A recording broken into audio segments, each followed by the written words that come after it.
Once again, my name is Ed Zamora from Principia Prep, and today we're going to be going over understanding the college aid process for you guys here from the New York high school. So it's going to be a little bit different than the other high schools I do for the tri-state area. We're going to be specifically talking about not just the federal stuff, but also the New York stuff as well. That being said, today's outline, we're going to be talking about the college costs, as well as we're also going to be discussing financial aid net price calculators, which are the key for pretty much all of you in figuring out, are your colleges affordable as far as do you feel as a family unit based on what you feel comfortable paying? Are they falling within that range?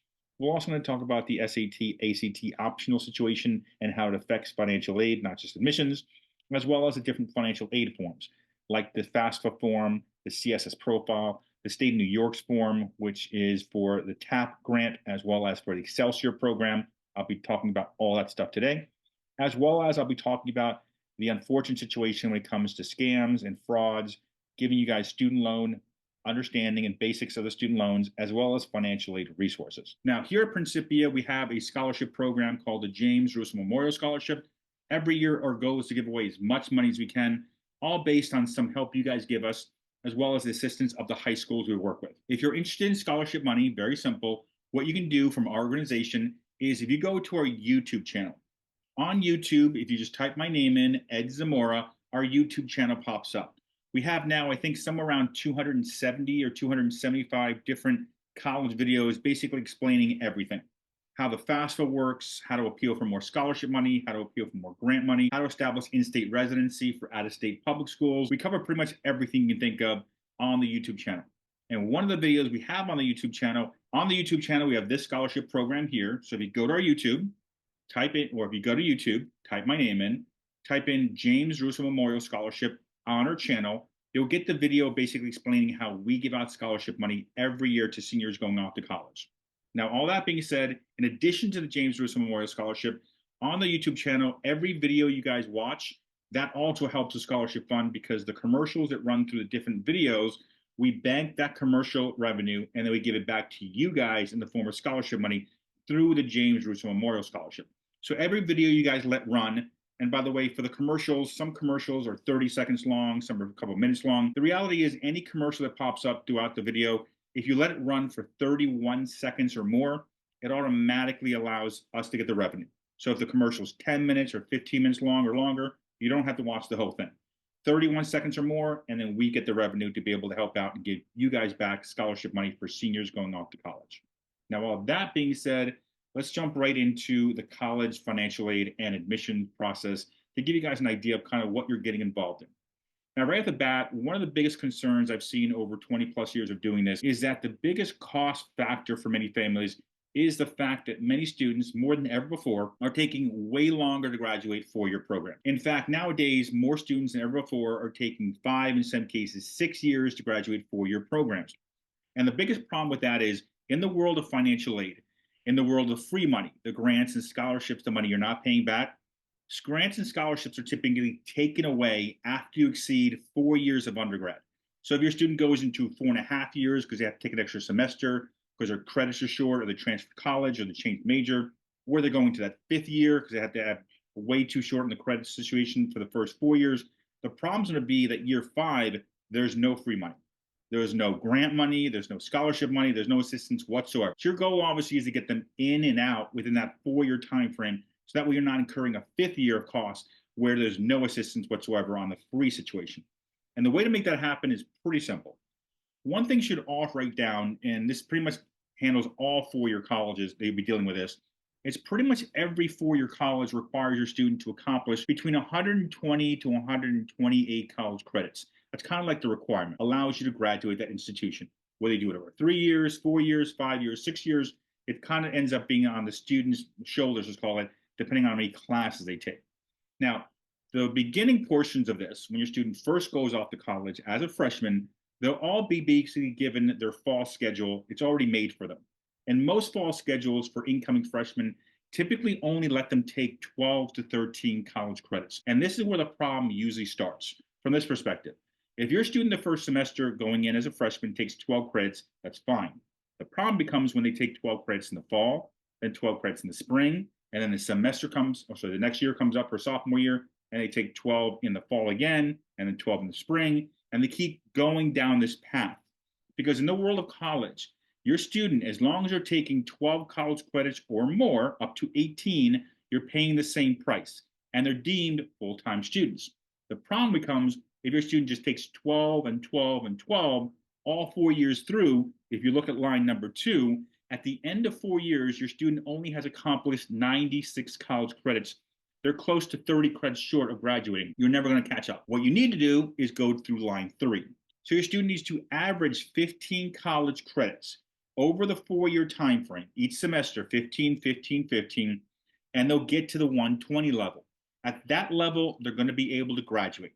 Because pretty much every college, as long as your student is 6 credits short or less, they'll let them walk. They'll let them go through graduation, take the pictures, everything else, and the student can come back and finish everything.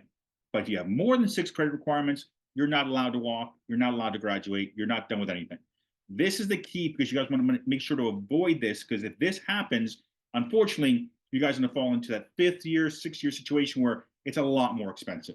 And the way to make sure this doesn't happen is very simple.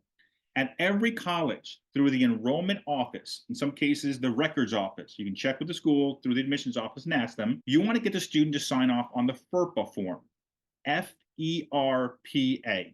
The FERPA form at the college would allow you, as a parent, to have access to pretty much anything the student has through the college. Billing information, financial aid information, grade information, transcript, credit information, etc. That way you can kind of keep track through the school based on them signing the FERPA form for you to see, are they on track every semester? They come home, you can check their grades, you can check their transcripts, you can call the school, ask them all the questions you want. That way you keep them on track so they keep going the 15, 15, 15 average to get them in and out within that 4-year time frame. This is a big deal nowadays because unfortunately, as we all know, college is getting very expensive. Now let's talk about financial aid, the crux of today's meeting, obviously. When it comes to financial aid, right off the bat, many families, many students don't actually understand what the term really means. The term financial aid basically means 4 things. It means scholarships, grants, loans, and work programs. The reason I say it in that order is because that's typically the way most families that have been through this process understand financial aid as well. Where the scholarships and grants are free money, you're not paying back. The loans are obviously loans, funds you'd be given to you by either the private sector, the state you reside in, or in some cases the federal government, and then they'll be paid back either throughout the course of the college process or after they graduate. And the 4th thing of financial aid here is work programs, typically programs that the students work on campus and are paid through the federal work study program. Now, that's the way most people see financial aid. The way you should look at financial aid is really more from an institutional point of view, like somebody like me who's worked at the college. So for us, the term financial aid actually means, right at the bat, guaranteed loans, guaranteed work programs, maybe scholarships, and maybe grants. And the reason I say it this way is because if you go to any open house, any college fair, and you ask the financial aid office or the admissions office or anyone giving you the tour, does your school give financial aid? They're all going to say yes. And the reason they all say yes is because in the eyes of the institution, as long as you fill out the FAFSA form, you're guaranteed to get a federal direct loan. Now, what you need to do to get the right answers from these colleges, as far as when most families think about financial aid, you guys think grants and scholarships, the free money. What you need to do is, once any school says to you, yes, we give financial aid out, the next question you should always ask is, how much gift aid do you typically give out? Gift aid is the actual financial aid term that means free money. If you're asking and telling them, I only want to talk gift aid, you're on the right track here because you're only able to talk about grants and scholarships. If you say to them, let's talk financial aid, they could be talking loans, work programs, grants, or scholarship money when you're asking them about financial aid eligibility. So it's always good to stay on the same page because most families are looking for the free money, which means you want to make sure to tell them, I only want to talk about gift aid as far as financial aid is concerned. Now, that being said, let's talk about price tags. Now, when it comes to price tags, if you stay in state, most likely what will happen is essentially most in-state schools for us here are going to cost between 15 to 35, 40,000. Okay. Once you leave the state and go to other public universities like UDEL or Penn State or Maryland or UConn, the price basically goes up to like the 60 to 70 level, especially if you're talking public universities that can't assist us because we're not residents of that state. Then when you're talking about the higher end schools and more expensive schools, sometimes let's call it the more name brand schools, now you're talking about essentially, unfortunately, a school list that's basically on the verge or racing towards, let's call it, the $100,000 mark, believe it or not. Unfortunately, nowadays, many colleges, some of you can see on the screen here, are now on the verge of breaking $100,000 a year, unfortunately. It's like the new norm. For you guys, the price tag you see here is this year's academic price for one academic year for the student to go to college. These prices here will be increased on the seniors on today's presentation because your increase happens in May. So the students basically decides where they want to go this academic year. They make a deposit typically before May 1st or by May 1st. And then after you deposit, the students who are already at the college leave campus in about 2 or 3 weeks. The board of directors meets, then they increase the price by 3 to 5%. So these prices will actually go up by 3 to 5%, in some cases even 6%, believe it or not. Now, I know a lot of you guys are thinking, this is crazy, how to get so expensive, so on and so forth. The reality is in the world of college, and I'll talk about this throughout the presentation tonight, pretty much every college is the same, to be honest with you. For me, Lehigh, Rutgers, University of Miami, University of Michigan, Penn State, UCLA, they're all the same. There really is no difference between these colleges. So what you're looking for is for your family, for your student, the best college at the most affordable price. And the reason I put that the most affordable price is because everyone's family financial dynamic is different.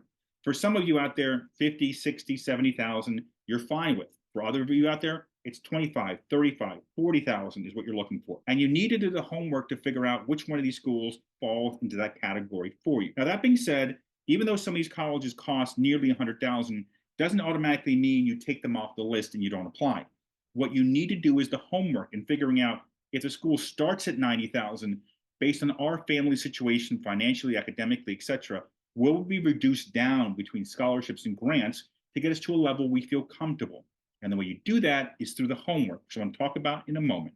But first, let me talk about some basics of financial aid. So everyone's kind of understanding and going through this process on the same track here. Now, in front of you here, you see the equation used by basically every college to determine if you have any financial need, any ability to get grant money from the college to help out your financial situation. Right at the top, we have cost of attendance. Cost of attendance is what a college costs, everything included. Room, board, books, etc. I'm going to show you all of that in the next slide for one academic year. The cost of attendance is a very important term. You should write this down because anytime you're talking to a college about what they cost, you never ask them what their cost is. You always ask them what your cost of attendance is. It's a very important term. The next thing you look at is the student aid index number, which is given to you at the end of completing the FAFSA form, which is the first financial aid form in this entire process, which I'm talking about in a moment. So you take the total cost of the college, you subtract out your student aid index, a number given to you at the end of the FAFSA. What's left over is the financial need. The financial need is what the college should help you out with in scholarships, grants, loans, and work programs. Now, I say should because there's no guideline, there's no rule indicating they have to help you out at all, to be honest with you. As you go through this whole process, you can notice some schools are very generous, some schools are not generous at all, unfortunately. That being said, I'm going to show you once again here in a moment how to do the homework to figure out your college list, who's generous and who's not generous. Now, that being said, first, before we do that, let's talk about what is cost of attendance. Cost of attendance is essentially the entirety cost for one academic year for your student to attend that college. It's the tuition cost, it's the room and board cost, it's the book cost, transportation to the college and back home in the spring. It's the miscellaneous costs like new student fee, technology fee, parking fees. All those things incorporate what the cost of attendance is. And the reason you want to ask the college what their cost of attendance is because that way they'll give you a breakdown of all the different components of the entirety of the cost. If you just ask them, what do you cost instead, they will give you tuition and room and board cost, which is not the total cost. So you always want to ask them for cost of attendance when you're trying to figure out what the entirety of the college cost is for that school. Now let's talk homework. Now, when it comes to the homework, for all of you out there, the homework is very simple. What you guys need to do is any school you have on your college list, regardless if it's Reach, Target, Safety, that's all irrelevant, you go on to Google and you type in the school's name. So let's say it's Rutgers University, and then the term net price calculator, or Harvard University net price calculator, Yale net price calculator. And what will happen is you're going to get a link. And most of these links to these colleges' net price calculators typically go here to College Board. That's why I have this on here. These net price calculators will ask you 15 to 20 very direct, easy questions about your income, your assets, etc. These numbers don't stay anywhere. They don't get saved. So you can change them. You can play with them. You can move them around. You can come back in, adjust them, etc. It's great because you can figure out not just next year's academic financial aid opportunities, but the second year financial aid opportunities. Because for this year's financial aid forms, when you're doing a net price calculator for seniors, it's going to ask you for your 2023 taxes. Because this academic year, when the financial aid forms become available, you'll be asked for 23 tax information. For next year, for 24, which will be your sophomore year for seniors now, or for juniors entering will be your freshman year, the 2024 taxes will be utilized. So technically, using the net price calculators, you can figure out 2 years of financial aid eligibility at the colleges you're considering. The beginning, first year, we're using 23 taxes, or the second year as well, using 24 tax information. Now, what I did was, I did a net price calculator to show you guys how simple they are. I just Googled Harvard, their net price calculator came up. It only asked like 18 very quick, easy questions. In there, I put in to Harvard that we're a family of 4, making $100,000 a year, with 1 student going to college, with $50,000 in savings. And Harvard came back and said, based on your financial situation, your cost to attend Harvard, which costs almost $84,000, will be just $15,800. Now, I know a lot of you guys are thinking, well, it's great, Ed, but how many of us are going to Harvard? The reason I use Harvard is, number one, everyone knows Harvard, so it's very easy. And number two, to also say, even though Harvard is statistically basically the most difficult school to get into with essentially a 3% acceptance rate, doesn't mean you need a school that difficult to get a lot of financial aid eligibility. Schools like Franklin and Marshall, Muhlenberg, Gettysburg, Fairleigh Dickinson, schools like Rider, schools like Quinnipiac, schools like Loyola, all 4 Loyolas, by the way, are also almost as generous as this. And the way you would find out if your school list is generous to your student is to do the net price calculators. They only take 3 to 4 minutes, each one. You can knock out a list of 10 schools in less than an hour. And that will allow you to feel comfortable. If you're considering, should we do early decision and get locked in? Or should we just go early action? Doesn't matter if we go regular. All these different facets, all these different factors of figuring out, does this college feel or fit into the category of affordability for us, can be done before you even apply through admissions using the school's net price calculators. These are the keys for you guys to figure out, is the school list making sense from an affordability point of view? Now, all that being said, let's talk about the financial aid forms. Right off the bat, all of you will be filling out the form on the left called the FAFSA form. Essentially, the FAFSA form is a requirement for anything financial aid required. So the FAFSA form will be filled out by seniors this year. Juniors and below, you're not doing anything. This is all information. For senior parents, the FAFSA coming out will be utilizing the 2023 taxes once again. Now, when you're filling out the FAFSA form, I'm going to get more depth in a moment. There are some issues this year, which I'll talk about in a second. The second form some of you will have to fill out, in addition to the FAFSA, will be the CSS profile form on the right. It's an additional institutional form for a lot of colleges to give out their own institutional aid, but it's not required by everyone. I'm going to go over both forms in a moment here. First, let's talk FAFSA. The FAFSA had a lot of changes over the last year or so. First, it went from about 100 questions down to roughly around 45, 50 questions. So they've shrunk down the amount of questions they ask you. Number two, the form is supposed to open on October 1st this academic year for seniors to fill out. However, no one knows yet who that group is because the U.S. Department of Education came out and said they are opening it for a soft launch on October 1st for certain groups of people. We don't know what they mean by that as of yet, but everyone else will have access to it starting on December 1st. So just assume as senior parents filling out the form this academic year, you'll be filling it out sometime around December 1st and going forward. Now, you might be wondering, well, delay, screw things up, so on and so forth. Should I do it the first day? Everyone talks about first come, first serve. Don't worry about that. First come, first serve doesn't really exist in the sense that if you do the FAFSA form in the first 3 months it comes out, so if it comes out December, if you do it January, February, or March, you're going to get the same exact money. There will be no difference. Plus, unfortunately, every year, there are issues with the forms, so I would not try to do the form immediately. I would basically give it at least 3 to 4 days after it opens, business days, then jump on to get the form done. Now, some of the big changes to FAFSA, number one, right off the bat, the FAFSA form did take away a big benefit for a lot of families where they used to provide a discount if you had multiple students in college on the formula to give you more availability for more aid. That's been taken away. The way it used to work was you filled the FAFSA form. Let's say you had 1 student going to college, fill out the form. Form said that you could pay $20,000, let's say, for that student going to college. That basically means for that 1 student, your eligibility, what you're able to afford is 20. So any school that costs more than 20 had space available to give you financial aid. The change is before, if you had two students, they would take that $20,000 number, divide it in half, and you would be 10,000 and 10,000. Still 20 together, but 10 and 10. So each student would be asked to pay $10,000, essentially creating a lot more space for each student individually for financial aid consideration.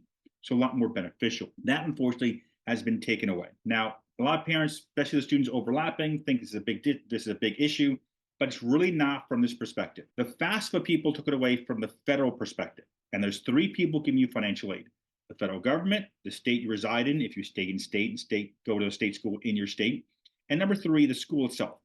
The states have come out and said they're not getting rid of the multiple student discount, as well as the schools individually have said, many of them, they're not getting rid of the discount. So if you are looking at more expensive schools, this might be a benefit because these schools are still giving you that 50 split based on having two kids in college. So something to think about, especially for the more expensive schools that I mentioned in the beginning. Yes, they're expensive, but they may not be as expensive for you, especially if you do the net price calculators. Now, that being said, let's jump into the FAFSA with more detail. Right at the bat, the FAFSA form changed its website, going from FAFSA.gov, FAFSA.ed.gov site, down to changing it to studentaid.gov, as you can see down below. For senior parents, this is the website you'll be utilizing to fill out the FAFSA form when it does become available, whether it be the beginning of October or the beginning of December. Either one, when it does become available, this is the specific website you need to go to. And then once again, as I mentioned, the site typically has issues. Almost every year, and I've been doing this 27 years as a college advisor and working in the world of college myself and institutions, it always crashes. There's always an issue with the FAFSA. So always give it at least 3 to 4 days minimum before jumping on. There's no such thing as first come, first served. If you get it done early on, which means in the first 90 days, let's call it, you're going to get the same money. If you try to do this the first day, it's very likely to crash because it's crashed literally every single year that I've done this. Basically, for over 20 years, it's crashed for the first day or two. Okay. Now, that being said, if you are doing the FAFSA form, which you all should, right at the bat, you're going to need two IDs to do the FAFSA form. You need to create a student ID for the student, and you need to create a parent ID for the parent, because now the FAFSA is technically 3 different forms. I'm going to go over all 3 in a moment here. If you're new to this because you did the FAFSA years ago, you've never done it before, and you thought it was one form, it's technically 3. I'm going to explain what I mean by those 3 in a moment. But first, you can get the student IDs now if you're a senior parent. So you can go on to studentaid.gov, get the student account created and the parent account created to then be able to do the forms when they do become available in October or December.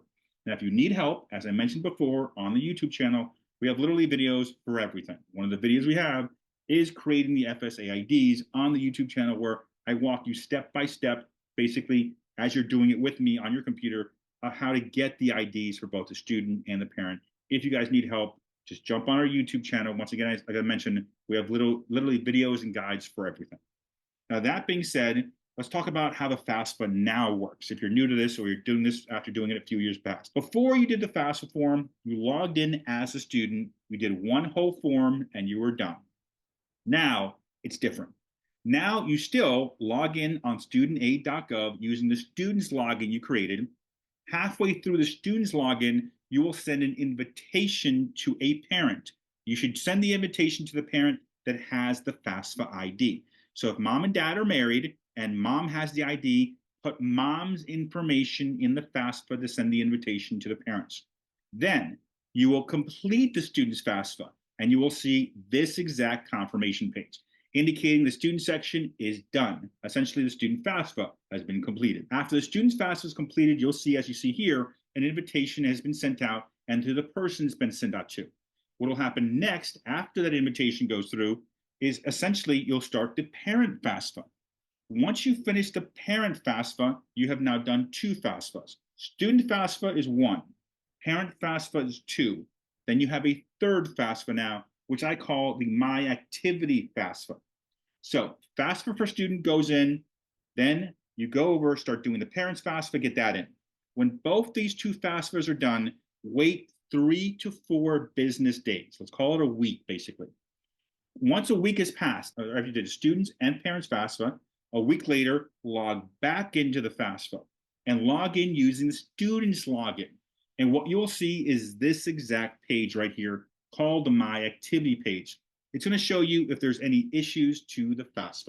And what I mean by issues to the FAFSA is, as you can see down below on the left, if it says anything about action required, that means something went wrong with your FAFSA or something didn't connect, and you need to go in there and resolve that issue.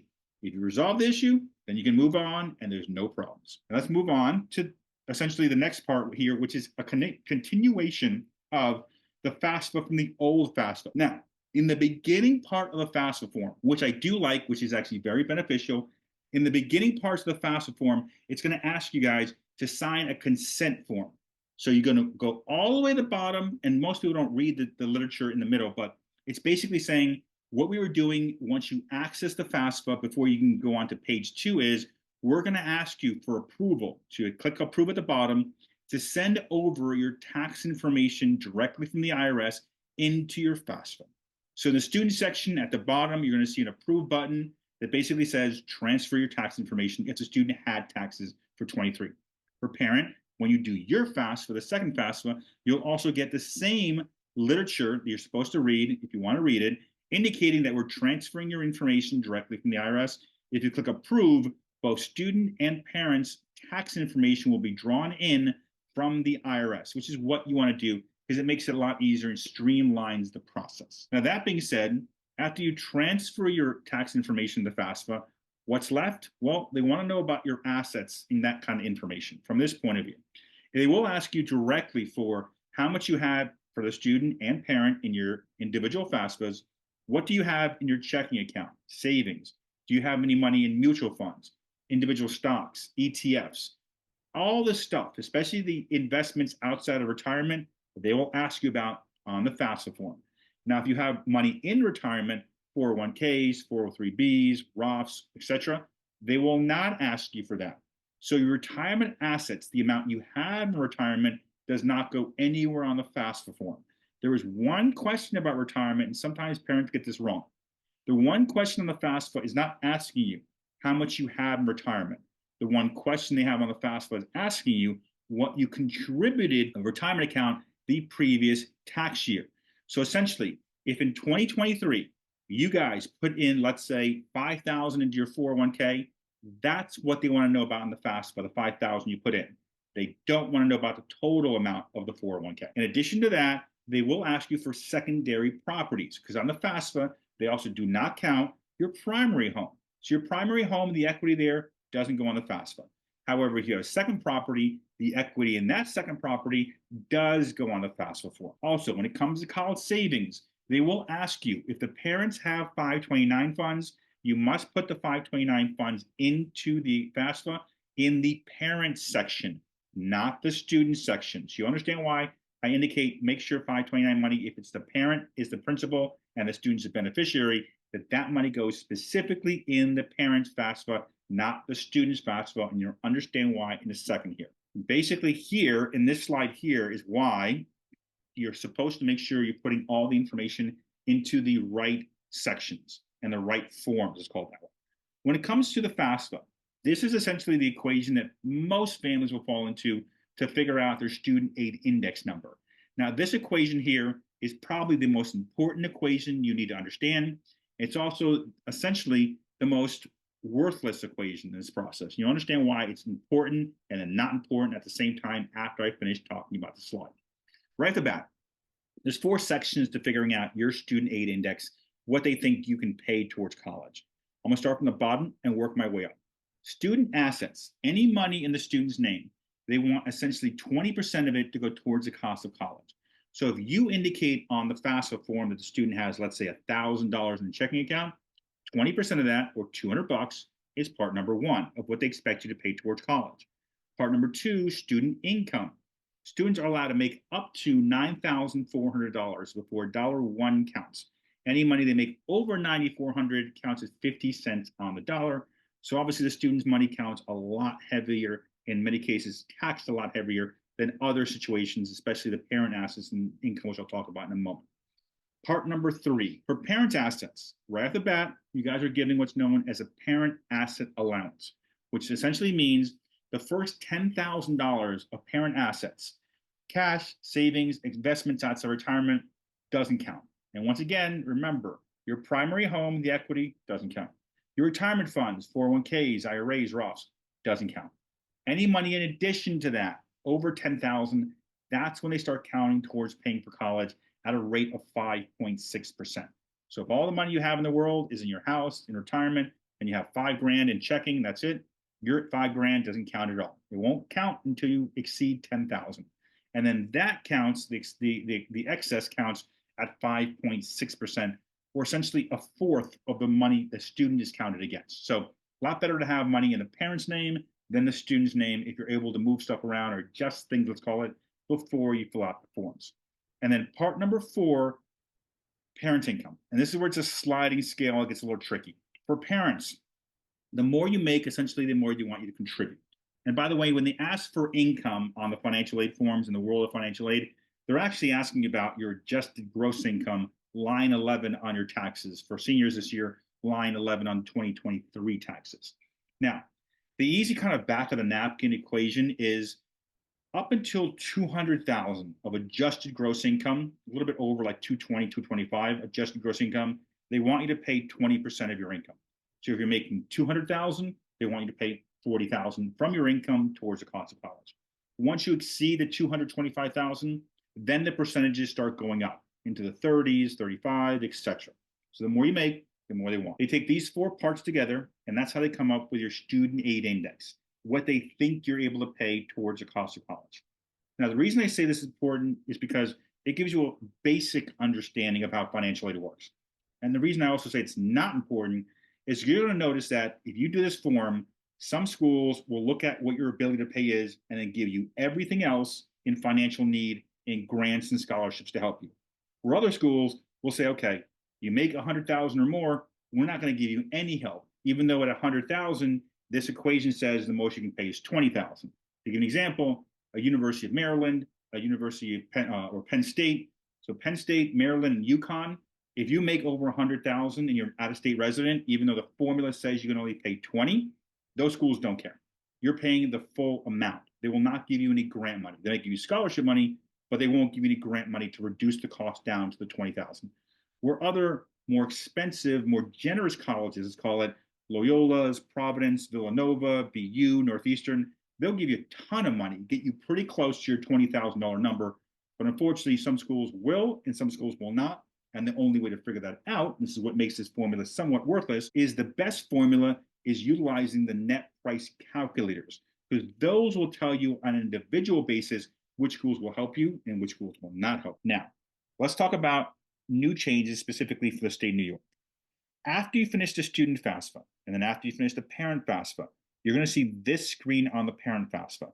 Now, what makes it very interesting is on the screen, they used to have this on the screen on the right-hand side, this blue box that said, start your state application. This was on here for New Jersey, Pennsylvania, also New York, as well as California, being 4 of the 8 states that had this button.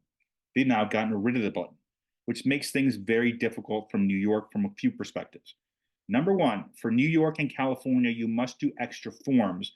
And the way they typically did it was they would have this link here to then transfer your information from the FAFSA to the state of New York, which is HESC. Now that button is gone. So what you guys will do is after you finish the FAFSA as the student and the parent, you will then go to HESA. On this website here, you will log in as the student, and you will do so 3 to 4 business days, let's call it a week essentially, after you do the FAFSA. And then the state of New York is going to ask you somewhere around 30 to 40 more questions to see if you're eligible for state aid. 2 of the things I'm going to ask you for that you usually don't have with you is number 1, your state of New York tax information. So you need your state tax return, where the FAFSA, you need the federal tax return. The second thing they're going to ask you is for your driver's license, because they want to use that to basically consider and basically confirm your state residency, okay? So that's the first part for you guys from New York. FAFSA student, FAFSA parent, wait a week, do the hesc.gov website form for the TAP. Then we got to do another form for New York. So you guys have more forms than the other states, even more than California, to be honest with you. So what happens next is if you are making under 125,000 adjusted gross income, you're also eligible for, in the state of New York, the Excelsior program. Now, the way the Excelsior program works is if you're going to CUNY or any of the SUNY schools or a couple of the state schools outside of the SUNYs and CUNYs for the state of New York, like Cornell is also part of this, excuse me, what you are eligible for is free tuition. Cornell's not free tuition, it's reduced tuition, but for the other schools, it's free tuition. Being a New York resident, graduating from a New York high school, and also going full time to a New York college, and making under 125,000 of adjusted gross. Now, the problem with this form here is we don't know when it comes out. This form comes out every year much later, typically in April or May. So it doesn't come out in October or December when you're in the mix of all this stuff. What you can do though is, as you see down there, I have a website, hescny.gov/Exeter. So if you go to that website there, you can give them your email address. And then what they will do is they will send you an email notification when the Excelsior paperwork becomes available, which is the easiest way to make sure you don't miss any deadlines. So student FAFSA, parent FAFSA, hesc.gov, tap form, and then do the Excelsior basically the same time. Go in there, give them your email, so you can do that paperwork if you're under the 125,000 adjusted gross income to get the free tuition for the CUNYs and the SUNYs, as well as some of the other state schools in New York, which are part of the program. Okay. So for you guys, a lot more paperwork than most other states. Now, when it comes to those forms being out of the way, what's left? Well, we also have the CSS profile form. The CSS profile form is an additional financial aid form that some of you may need to fill out depending on the colleges. The easiest way to find out, does my college or my list of schools, any of them require the FAFSA and the CSS as well? Very simple. Contact the school's financial aid office and ask them over the phone which financial aid forms you require. And the reason I say that is because on College Board, there's a list of every school that requires this form. Loyola's on there, so is Marist in Poughkeepsie. Marist does not require the CSS. The form won't tell you that, though, unfortunately, so you're going to end up filling it out for no reason. You don't understand why that's going to be a nightmare if you do that in a moment. If you contact Marist, they'll tell you, yes, we do need the CSS profile for international students, not for domestic students. You fill out the CSS profile on the College Board site. So collegeboard.org is where you fill out the CSS profile form. Now, what makes the FAFSA different from the CSS is a lot. First off, the FAFSA is free. There's no charge to fill out the FAFSA. The CSS has a starting $25 charge just to start the form. In addition to that, the CSS profile counts everything the FAFSA does and everything the FAFSA doesn't. It will count your home, your primary residence, your retirement assets, the kind of car you drive. It goes very in depth. FAFSA, 50 questions. CSS, 250 starting questions that can go up from there. Now, if you get overwhelmed with either form, you can press the save button and come back. There's no rush. Once again, first come, first serve. Get that out of your head. It doesn't actually exist. Your goal is to get this form done correctly in a timely fashion, not race to get it done as soon as possible with a lot of errors and mistakes. Also, if you need help with the forms or get overwhelmed, just email me. I'll also give you my cell phone number at the end as well. If you need help, I can help you out with the forms, but do not rush. There's nothing to be rushed here. You have plenty of time. What you should be handling now, to be honest with you, is not the financial aid forms. It should be the admissions forms, because until your student gets accepted to the college, no one's going to review your financial aid forms. So admissions stuff needs to go in first, then worry about the financial aid forms after that. Now, all that being said, let's talk about the marital status in this entire process and how it comes into effect. Right at the bat, if you are remarried, stepmom, stepdad, your financial information does go on the form. Whether you adopted the student, whether you're filing together or not, whether they're on your tax returns, is irrelevant. If you're remarried, the stepmom or stepdad's finances go on the FAFSA form. Now, if you're divorced or separated and not remarried, then you only count one parent's financial information on the FAFSA. And the way it works, the new question for the FAFSA is, who provides 51% of financial support or more? Now, if both parents are working, let's just say one parent's making $100,000 and the other parent's is making $60,000. A lot of people think, well, I got to use the $100,000 parent. No, you don't. You got to use the parent who provides the most financial support, which can still be the $60,000 parent. If it's me, if both parents are working, I always typically lean towards the parent with the lesser income. Now, the way it works for the CSS is a little bit different. So the FAFSA, the way that works, the CSS, they do count both parents. If you're remarried, step parents, you're in the CSS as well again. However, for the CSS profile, if you have to fill it out and you're divorced, what happens is the CSS for many colleges will ask you for a custodial CSS for the parent that you're filling out the FAFSA for, as well as a non-custodial CSS, which means the other parent you're not filling out the FAFSA form. And what makes matters even worse, if both parents are remarried, they some cases want all four parents' financial information, income, assets, mortgages, everything. So it can get overwhelming, obviously. Once again, if you need help, there is assistance out there. Also, utilize the net price calculators. Now, in the beginning, I had mentioned that the FAFSA took away the two students in college discount and that it didn't affect a lot of families, and I wouldn't worry about so much as long as I have the right college list, as long as I know the colleges are generous. And it actually works out from this perspective. The FAFSA form, if you have one student going to college and you're making 50,000, will give you like $500 in federal Pell Grants. That's about it. It won't go any higher. So $500 for a $50,000 college. It's barely like 1% of help at a $50,000 income, which means you make over 50,000, there are no federal grants. Now, if you have two students going to college under the old rule, you'd get roughly around $1,200 to $1,300 per student. So if each went to a $50,000 college, you're looking at $100 in cost, and the FAFSA was giving you roughly around $2,000 of help. So it's never really been a tremendous amount of help from multiple students in college perspective, especially when you're dealing with more expensive colleges. What I'm looking at is not what FAFSA did, because they already did that, it's irrelevant. What I'm looking at from a multiple students in college perspective is, what is the colleges doing on my list? Are they going to give me that discount?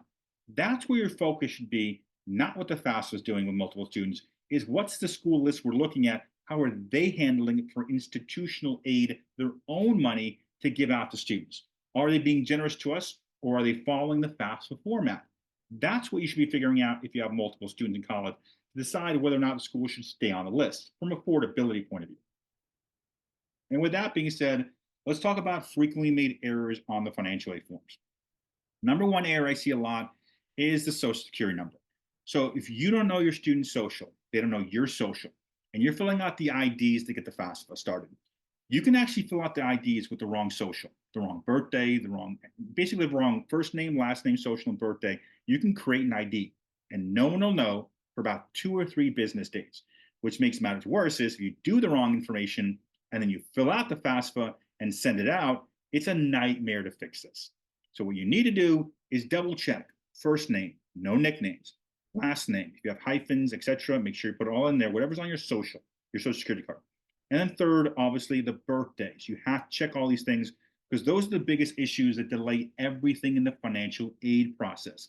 Getting a name wrong or getting a birthday wrong is pretty bad. It delays the process about a week or two to fix it.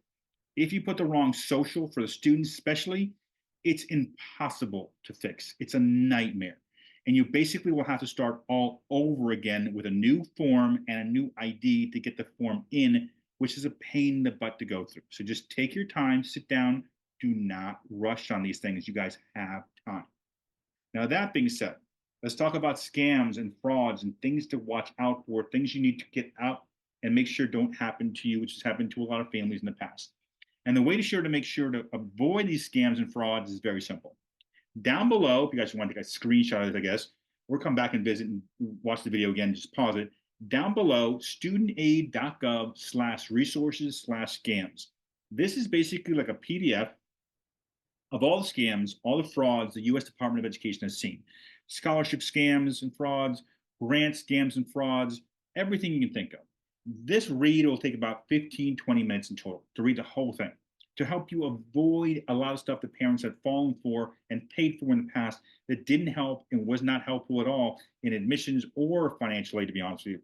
This is one of the good things that the U.S. Department of Education does, and one of the things they did put out that I do think it's very valuable for parents to read and understand, so you don't fall into a lot of stuff that parents do fall into, and students as well, and end up paying for stuff that doesn't make any sense or being scammed into thinking you're doing something you're really not to help your cause, both for admissions and financial aid.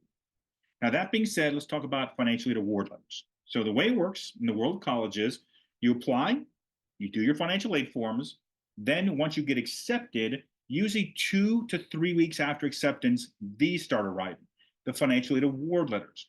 The financial aid award letters are essentially the key for everything for you guys. From the point of view of once you get the financial aid award letter, this is essentially the college saying to you, if you attend this college, this is what we're willing to give you: grants, scholarships, loans, and work programs. This is also the starting point of all negotiation, by the way. You cannot negotiate with a college until you know what they're giving you. So until you get the award letter, you can't ask for more. But once you get the award letter, you can. And all of you should appeal and always ask for more scholarship money. Scholarship money is something I tell parents all the time. You should always appeal no matter what they give you. Because even if you think you're at the top end, I want to make sure I'm at the top end. If there's any space left over, I want to try to get the maximum I can. Now, if you need help on appealing, you can do one very simple thing. On the YouTube channel, I have the video about how to appeal for more financial aid and who appeals for it. So when you use the student as an appeal vehicle versus when the parent is the one initiating the appeal, because there are different reasons why you go for one or the other, depending if it's scholarship money or grant money, etc. And within that video, it's about 12 minutes long, I explain the benefits of who appeals and how to appeal properly. Now, if you're just wondering, when you're starting the process, how do you ask? The answer is very simple. You always ask for the maximum amount of scholarship money they have there, or if you have another award from another college and it's a lot more, you always ask, can they match that number? Whether they can match it or not is irrelevant to you, because they can't match it, but they can increase their scholarship up to their max. That's what you're looking for. And once again, if you need more help, on the YouTube channel, I have the video that walks you through step by step of understanding how to appeal properly. Now, that being said, let's talk loans. In the beginning, I told you guys once again that from an institutional point of view, financial aid, the way we look at it, is guaranteed loans from this perspective. Once you fill out the FAFSA form, automatically your student is eligible for a federal direct loan of $5,500. That $5,500 loan will break into two categories: subsidized and unsubsidized. Subsidized portion will typically be $3,500. The remaining $2,000 for freshman year will typically be unsubsidized. The difference between two of those is very simple. Subsidized loans are basically being paid for the interest by the U.S. Department of Education while the student's in school up to 6 months after they graduate. Then the loan interest starts on that loan. So essentially, it's like a 0% interest rate the entire time until they leave 6 months later. Then the interest gets tacked on. This year's interest rate is 6.53% for the federal direct loan for students. Now, you can elect to say, give me the interest-free loan, the sub, and don't give me this unsubsidized. Or you can say, give me both, or don't give me either. But the school must offer it to you as a form of financial aid because it is a federal entitlement. They have to, whether you want it or not. Now, the second loan you're all going to get accustomed to hearing is called the Parent Plus loan. Now, the Parent Plus loan, I like it and I don't like it from this perspective. The Parent Plus loan has the lowest credit requirement. So if you have an issue with credit score, most parents can get a Parent Plus loan at a 600 credit score without a job. You don't even need a job to get the Parent Plus loan. Now, obviously, the difficult part with the Parent Plus loan is it's only in the parent's name. The student has nothing to do with it. And the interest rate's technically right now 10.1%, because the interest rate starting at 9.08%, but has an origination fee of 4.23%, which increases the loan to basically 10.1%, which is very expensive. Now, if you need help with the loan process and you're wondering when do we even start applying for private loans as seniors, the answer is very simple. You start applying for loans as seniors starting at the end of June of this academic year. So 25 June is when you get the bill. That's when you start doing the loan stuff. The loan has to be in place by typically August 1st. Most lenders, the private lenders, the Sallie Mae's, the College Abs, even the Parent Plus, all take about 10 minutes to do the application, and you get instant approval or denied. So it's very quick to get. So you don't have to worry about having to do this for weeks at a time. It's an easy process to do. Now, if you need help with the loan forms or you need help with loan information, just email me or text me because in right around the middle of June, I put out the list of the top 5 lenders every year, letting you know who's the best rates out there. So if you need help, just email me. I send out the list to everyone who asks me for it. Now, that being said, if you guys already signed up, once again, we do have the newsletter I send out every month, letting students know what they need to be doing admissions wise, testing wise, financial aid wise. The email basically goes to whatever email you guys gave me. As long as you gave me the grade level, that's all I need is the grade level to know what grade level to send the newsletter to you guys for. Now, in addition to that, here are the important websites we talked about here tonight. Studentaid.gov. Studentaid.gov is where you fill out the FAFSA, as well as College Board, where you fill out the CSS form, as well as you do a lot of the net price calculators. Now, scholarship searches. Going Mary is my #1 scholarship search. It's the one I like best of all the scholarship searches out there. It probably incorporates already College Board, FinAid, CapEx, incorporates all of them. So I would be looking on the private side at goingmary.com. That's the best place to go.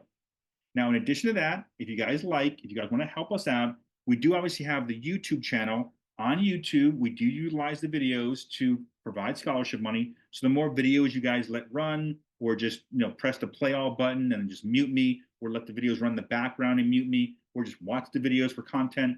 As long as you let the commercials run for 31 seconds or more, we bank that money to give back to you guys in the form of scholarships. And all that being said, here's my contact information. If you guys need help, if you need assistance in the process, that's my cell phone number. The easiest way to get a hold of me, very simple, is just text me. It's the fastest way to get a hold of me if you have questions or have concerns or need help. Email is the second fastest way. I typically get back to email in about a day or two.